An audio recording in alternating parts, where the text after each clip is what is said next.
Parcell joining us from College Football Country. Please join him there for some outstanding coverage of college football, just not the run-of-the-mill stuff that you find on the internet, previews and predictions, but way beyond that as well, helping us set up week 4. And let's go to the Big 12, and there's one game.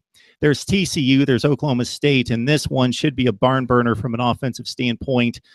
We knew Oklahoma State was going to have a little adversity at Pitt, but they really showed what they can do offensively. TCU with a big win a couple weeks ago.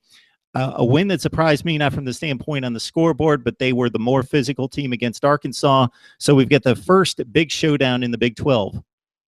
Yeah, and I tell you what, Oklahoma State looks really, really good. I know that we've seen this in the past with some Big 12 teams. We've seen Baylor.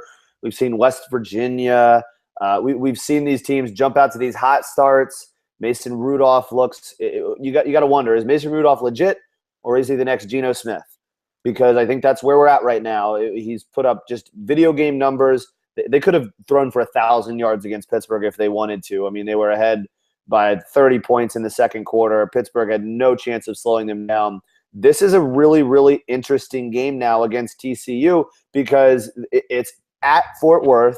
So it's a good road test for the Cowboys. Pittsburgh was not a test on the road. That's not an environment that nobody's scared to go into Heinz Field.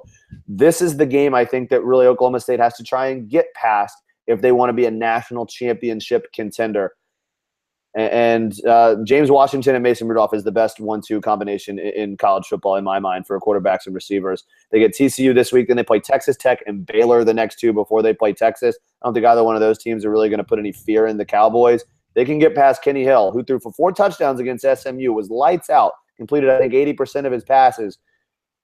Then Oklahoma State, they can get past that game. The Cowboys are on the path to the college football playoff.